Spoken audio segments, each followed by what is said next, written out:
so that we can take it today. Mr. Speaker, I am aware of the matters that are being discussed. And in fact, and in truth, the minority leader has discussed those matters with me. He has indicated that he has no objection to the reports except that during the vetting, 2 nominees promised to present certain documents to the committee, and he has not seen those documents. Subsequently, he confirmed that 1 has brought some documents, and he has no problem with the one who has brought the documents, but that 1 of them has not brought the relevant document that he requested for. I had a response for him also. I told him that in my opinion, the document that he is asking for cannot stand between us and approving that nominee. That document, in my opinion, cannot stand between us and approving the nominee. And in any case, Mr. Speaker, when the committee met, at the close of the sitting of the committee took a decision on all the nominees. The committee did not say that they were suspending decision on any particular nominee pending that nominee submitting any document.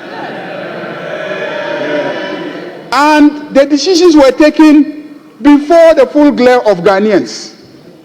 On television, the media were present, and they captured the moment when the decisions were taken on each and every one of the nominees.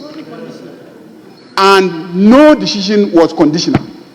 Mr. Speaker, it is true that the minority at that time had left the sitting of the committee because, in their opinion, your directives on Friday, they misunderstood to mean that the appointments committee should cease to exist.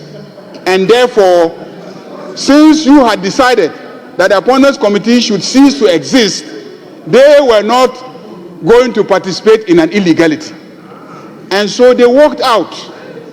I tried to explain to them that I was in this chamber when you communicated to this house, and you did not say that the appointment committee should cease to exist, and therefore you were calling for an urgent meeting to reconstitute the appointments committee.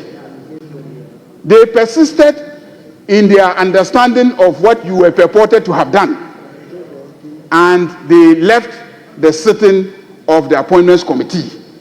The committee continued working, and the committee considered all nominees. And at the end of the consideration of all nominees, the committee decided to put the question on each and every one of the nominees before the cameras. Normally we do it in camera, but on this occasion, in order to be very transparent and accountable, the chairman of the committee decided to put the question before the journalists, and the journalists captured the entire exercise. And no nominee had his or her approval subjected to the provision of any document. So if after you have left the committee, and the committee has already taken a decision to approve all of them by consensus, you will come and say that you don't agree and they must submit some documents, I will not accept that. So you can come to the chamber and you can say whatever you want to say, but I am standing my grounds, and every single one of those nominees will be approved by consensus in this chamber. I communicated that to my brother on the other side. So we agreed that he should come and say whatever he will say, and I will have my say. So, Mr. Speaker,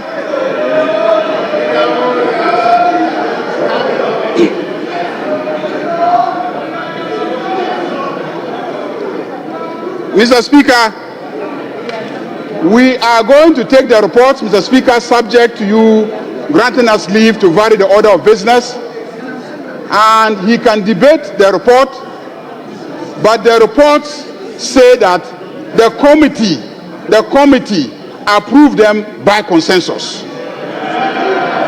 So no two members, no two nominees are going to be taken out of the report. Mr. Speaker, that is what I can say about the reports. Honorable members, I have been given a copy of the report. The recommendation on two of them says majority decision on two. The others is consensus. That's the report they gave me. In the case of two of them, the names he mentioned, the report says the committee recommends to the House by majority decision the approval of the nomination, and then the name follows. And that is in connection with Honorable Samuel Nate George and Honorable Samuel Ablakwa Okujato. So those are majority decisions, but the others are consensus. That's what we have. I have a wrong report. Right, Honorable Speaker. The report under reference is the 10th report. And the 10th report is on Honorable Abdul Rashid Hassan Pelpo, Honorable Ibrahim Muntala Mohammed, Honorable Samuel Nate George, Honorable Kofi Idi Adams, and Honorable Joseph Bukari Nikwe. So, right, Honorable Speaker, in respect of the 10th report, which we have to lay, it has nothing to do with Honorable Okujato Ablakwa. And right, Honorable Speaker, the minority leader said we should act in good faith. Right, Honorable Speaker, in these circumstances, whatever document that we demanded from Okujato, from Sam George, some documents has been brought to us. And indeed, the minority leader has a copy of the document as well as the report. Right, Honorable Speaker, the confusion is that the 11th report will be covering Honorable Okujato Ablakwa. In relation to Honorable Okujato Ablakwa, some documents were outstanding that the committee would have to be furnished. So, minority leader is confusing the 11th report with the 10th report. So, regarding the 10th report, he has a copy of the report and he has a copy of the documents brought by Honorable Sam George. So, it's completely different from the 11th report. So, the issues relating to the 10th report will not be the same as issues relating to the 11th report. So, to say that we need to act in good faith, Mr. Speaker, in relation to the 10th report, it is not fair to the chairman of the committee. Right, Honorable Speaker. 10th report is what we are supposed to lay. And if you look at the other paper said presentation of the 10th report, not the 11th report. Chair, I have been given a copy of the 10th report. January 2025, APP/9/1/1/010. Now, read page 22. You see the recommendation on Honorable Abdul Rashid H. Pelpo. Read page 42. You see the recommendation on Honorable Samuel Nate George. Have you seen that? What does it say? Speaker, I am not speaking with respect of the decision of the committee, the recommendation of the committee. I'm speaking with reference to the fact that Minority Leader is saying, acting in good faith, he has not seen a copy of the report. I've gone past that. Then I am saying that he is confusing the 10th and the 11th report. Chair, yes. Chair, I understand that point. Very well, very well. I was addressing the issue that the Majority Leader raised. Yes. Because the Majority Leader's understanding is that they are all by consensus. Yes. So, and I'm saying, Chairman, yes. I'm saying that the report I have, that one is not by consensus. It's majority decision. That's what is in the report. Now, my attention was being drawn to another copy of the 10th report. And so when he brought it, we had to compare notes. And we saw that even what he brought, at the same page 42, the recommendation is majority decision. Now, at the last page, which is page 79, you have the committee therefore recommends to the House by consensus the adoption of its report and the approval of the nominations of, and the number there is only 5. But in that, you have number 3, where you put the Honorable Samuel Nate George as Minister for Communications, Digital Technology and Innovations. But in the body of the report, it says majority decision. That is what I'm drawing your attention to. And both are signed by the clerk to the committee and you, the First Deputy Speaker and Chairman of the committee. Yes, please. Right, Honorable Speaker.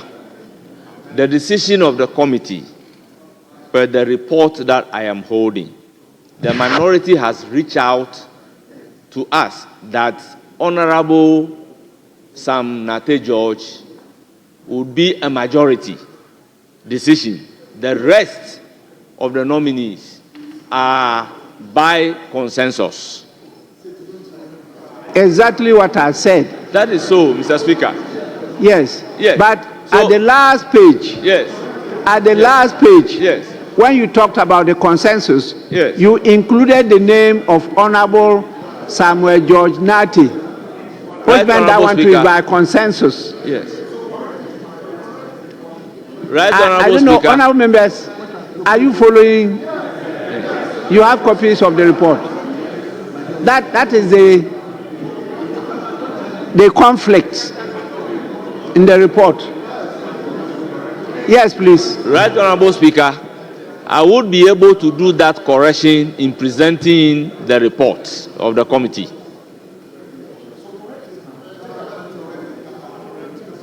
Honorable members, I will allow the chair of the committee to present the report and do the writing as we always do by correcting the contradiction. That is so. Yes. Let me listen to a minority leader, then I'll come to you, majority leader. Yes, please.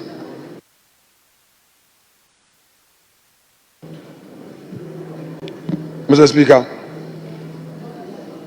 limiting ourselves to even the 10th report. This is the very problem that I've been raising from day one. When the clerks reached out to me this morning, and we had a meeting this morning on the draft, the understanding reached was that they will engage our respected colleague, Sam George, to bring the rest of the document to enable us finalize the reports. That is the 10th report.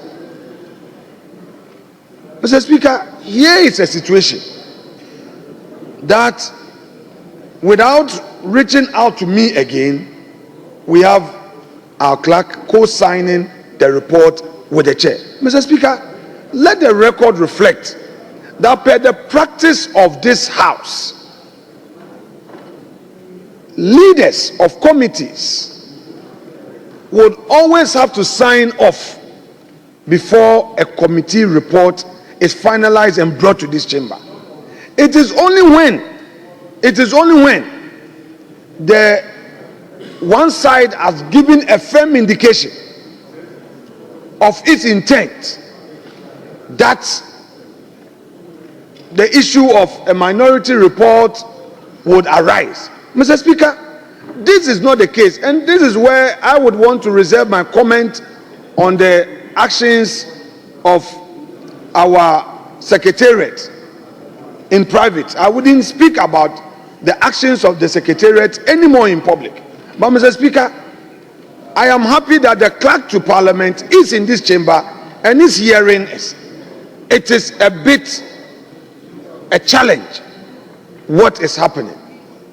Mr. Speaker, I beg to say that until all the information that the nominee himself has committed to providing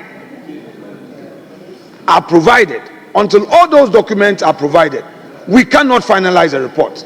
I have therefore no hesitation at all in saying that for Honorable Abdul Rashid Hassan Purple, Honorable Ibrahim Mutala Muhammad, Honorable Kofi Idi Adams, and Honorable Joseph Bukari Nikwe, we can take them because this is by consensus. We shouldn't allow one person's issue to stand in the way of other nominees we don't have a problem with. And in fact, let me publicly state this. If our respected colleague brings the outstanding document and these documents are satisfactory, we have no hesitation changing our position. We've done that in the case of Honorable Emmanuel Amakofibua. We took a decision to take him through a vote. The issue that we had with him, we resolved it. The majority leader, my good self, and the chair, we resolved it. And upon resolution, we amended the record right here on the floor of the House. Nobody should create the impression that someone is in to frustrate somebody's political appointment. No. But, Mr. Speaker, the very things that our colleagues demanded when they were in opposition are the very things that we are demanding from them. So they should take it easy and engage us the more rather than the confrontation. The confrontation will not work. Confrontation will not work. We have a 4-year journey. This is just the 3rd week. So they should take it easy with us. It's not the intimidation and the attack, the social media that will get me, Kwamena, to be cowed. It will not work. I have seen all this before. So, but I want to do the work in a manner that you as colleagues will know that I respect you. I will not disrespect any nominee. After all, you are going to be our minister. But please, let the right thing be done in the interest of the nation. Mr. Speaker, that is all I demand. Yes, Honorable Minority Leader, please, Honorable Members, your standing orders are clear as to the preparation of report of committees. Is Standing Order 283. 283. And 2831 says, members of a committee, including the chairperson, may present reports for consideration of the committee, and the report shall be recorded in the minutes of proceedings of the committee. 2, the chairperson shall propose for consideration the reports in the order of receipt until one of the reports is accepted as a basis for discussion, beginning with the report of the chairperson. 3.